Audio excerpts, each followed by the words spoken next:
Hey, this is Dr. Sanders. This is Robbie Gore. And today we're going to be doing basically the first in a series of videos that we hope. It's going to be us basically going to a record store and reviewing their Gothic collection. Yeah, seeing what they have and what's in stock. Yeah, seeing if it's a good place to buy, slightly more uncommon records. How to even shop for Gothic records in most record stores, because a lot of Goth records are not displayed in record stores. You kind of have to look for them. Yeah, and you can say that about a lot of music, because you kind of have to dig for it. Yeah. But there's no doubt that the pop and like 70s and 80s rock is definitely pushed to the forefront. Definitely. In all the reissues. So we're just gonna see how easy it is for us to find some Gothic records inside of local record stores. So today, the record store that we're gonna be taking a look at is Factory Records in Costa Mesa. And yeah, let's just take a look. Yeah, let's do it.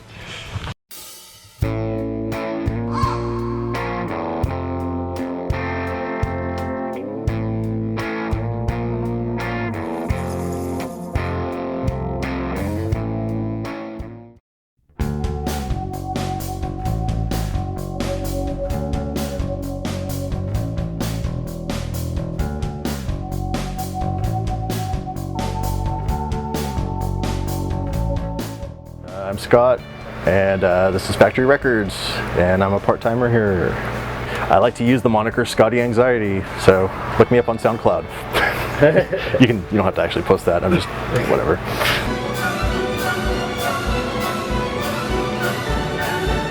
What's kind of the most common kind of record you sell here? Beatles, Doors, Zeppelin. Sounds about right. The more like as far as like the cooler stuff, the growlers, like some of the local stuff like that. Oh, cool. Ty Segall, it's pretty big. Lana Del Rey, stuff like that. But in general, yeah, it's definitely the oldies, the classic rock and Stuff that people have the t-shirts of. Yeah. One record we have trouble keeping in stock because everyone comes in looking for it is Bowie's Ziggy Stardust album, which of course Bauhaus covered the song. That's right. What's the most common Goth record you actually have? Like, what's what's the most frequent one that is either bought or purchased after restock? That would be Bauhaus, and it would probably be actually not really Goth. And you guys will laugh at this one, but The Cure's Disintegration seems to be in that one that people like a lot. Pretty much whenever we get vintage pressings of Bauhaus, they don't last long here. Especially if it's the Ziggy Stardust 12-inch or 7-inch or Bela Lugosi or The Sky's Gone Out. But at least I appreciate when those sell because I like them myself. Yeah, Sky's Gone Out, totally the best album. Yeah, it's cool to sell. It's fun to sell stuff you actually like, and we're happy to see it go to a good place. Do you think there will ever be a resurgence of Goth music in popular culture? Oh yeah. Is that? I think so, because everything kind of goes in cycles and it comes back. Come back right now, especially with the way like people are shooting film right now. Like everything's super dark. Like everything's super like.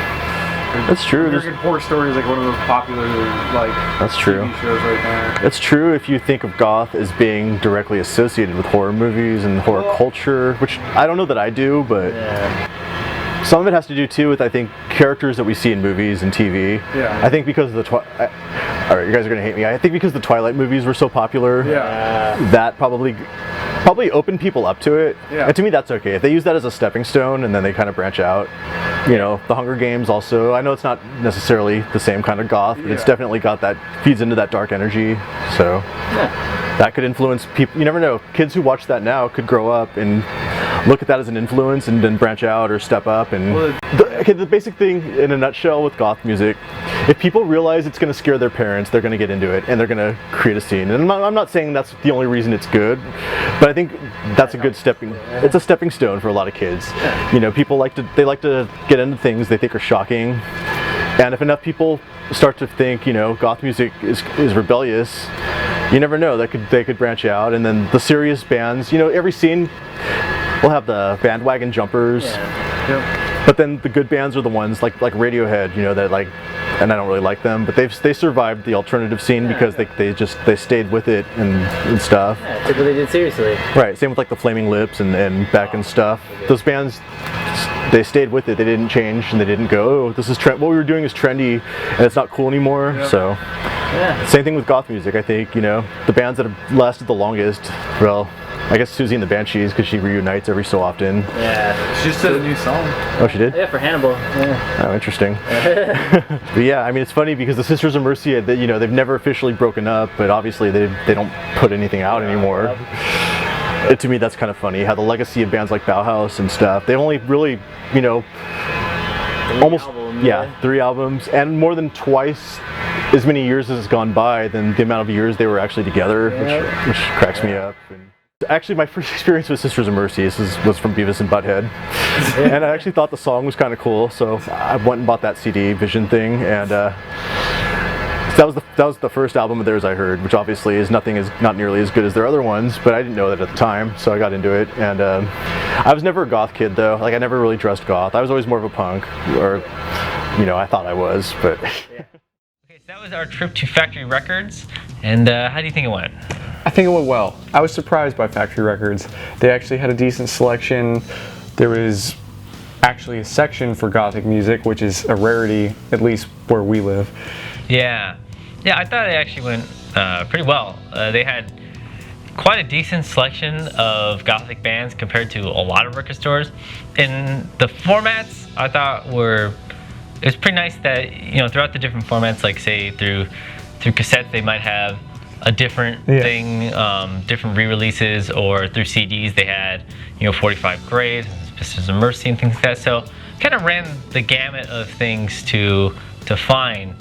And the thing that I liked the most was that not only did they have their own little section of like gothic bands, and, you know, it was also industrial bands, like you find Ministry and things like that in that same section, is that throughout the store there were also different other bands that were maybe slightly more popular or crossed over to some extent, that you just could go find that. Yeah. I also appreciated that a lot of the sections were cleverly titled. Yeah, and even on the records, it usually had some clever little quirk, like some little comment written about it. I thought that really added to the atmosphere of the store. Yeah, and actually something that I think we were both really surprised by was the amount of gothic records that were being repressed. Yeah, there was a lot of them. The one I was really surprised by the most was probably the Love and Rockets was all being repressed. Yeah. That was just really surprising to me, and they had all these horror movies that the soundtracks were being repressed, and it just seems like they're kind of, I don't know if they're like tapping the well on some of that stuff. Some of it just seems really strange to be repressing. Like the store doesn't repress themselves, but it is. But I'm glad that they're out there. Yeah, I think it's cool, and maybe, you know, get the represses out there, because a lot of these records can sometimes be a little bit harder to find in America. Definitely. So it's very helpful for us. It's cost effective, and something I'd like to address is that I think oftentimes people are afraid to touch repressings because there's a stigma about owning a repressing. Everybody wants to own an original record. But the truth is that a lot of times these repressings are in better quality than the originals were, and, you know, it might cost you $10 for a repressing, whereas it costs you $60 for an original. Yeah, that's true. So you could think about that. Of course, I like the original records, but, well, you know, of course everybody would prefer the original, but it's an option that's out there, and it's not necessarily a bad one. Yeah. Oh, by the way, the thing we found out about this store that kind of taught us something, that there's 200 gram vinyl. Oh yeah, we had no idea that existed. As far as I knew, 180 gram was the standard for high quality vinyl. Yeah, super vinyl, 200 gram. Yep. That's pretty crazy. So look out for that. Yeah. But I thought their selection was pretty good, and, you know, I walked away feeling pretty good about my purchases. They had stickers and different kinds of things there, and I also enjoyed the staff. Yeah, that was one of the things that was very awesome, because a lot of times record stores, you know, they kind of have the... We won't name any in particular. Yeah, but sometimes they can be a little bit snobby, or just, you know, it's just hard to connect with them on a level. They just kind of maybe have that wall up. I don't know. They may not even want to let you film in a store or talk about their store. Yeah, and Factory Records is just they're really very cool. cooperative. Yeah, they're really nice.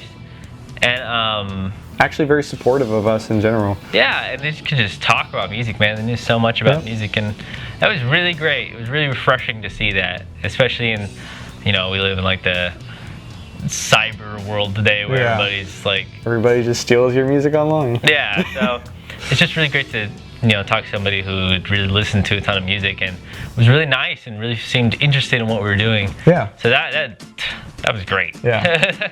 Needless to say, we felt welcomed there. Yeah. So on a scale of 1 to 10, or 5 out of 5 kind of thing, I'm gonna give it a 9.5. Yeah, and I would say that. because it's not necessarily geared exactly towards goth. There's a lot of the the Doors and everything. Yeah. Like, It's not a goth record store by any means. yeah. So, But it's a decent place to shop for gothic music. yeah, and everything is with the store was like, the staff was extremely helpful. The selection was pretty broad for a store that doesn't actually specialize inside of gothic music. It's pretty well organized. Yeah, really well organized. It was pretty easy to find records. And then just everything else with it, they had like cool rarities, DVDs of yeah. bands, they had the Vampire records, and nothing was too outrageously priced. Yeah. Everything was pretty fairly priced. And even for today, where people are trying to get really crazy about collecting records, everything I felt was very fairly priced. Even with I know a lot of record stores, whenever it's just like, oh, it's this album, so it's this much, right? They did it based a lot of times on condition. Yeah. And so like a mint condition something would be like $30, and a slightly battered one would be like $6. Yeah. And I think it's good that they do that. And most of the time, if an album is, you buy it and it's the cheaper version, and you really like it, you're probably gonna buy a better copy of it later, and you're gonna swap it out. And that's a lot of record collectors do that. And I think it was great that they did that, and it felt really fair. Yeah. And the store just has a lot of personality, and that's what really pushed it over the edge for me. I agree. Yeah. So what would you give it? I definitely give it a solid 9.5 out of 10. Yeah. I think that at least around here, close to Costa Mesa, it's probably the best place to shop for gothic records. I would agree. So it's good that the first one was one of the best ones. So it's probably gonna be all downhill from here. But, well, we'll expand into different areas. So. Yeah. And of course, like, we like other genres besides goth, but the whole point of it is to see what they're stocking. Well, okay, we hope you enjoyed this episode. We're going to be taking a look at some other stores we have in mind, if we can get permission to film or anything like that. Yeah. So I'm Dr. Sanders. I'm Robbie Gore. And see you next time. Bye. Hey everyone, just wanted to let you know that we are now part of the Belfry network. It's a great website that actually hosts a lot of podcasts and links to a lot of blogs and YouTube videos about goth. And it's a great resource for it if you're trying to get into it, or say you already know a lot about it and want to find people who are into similar things that you may be interested in.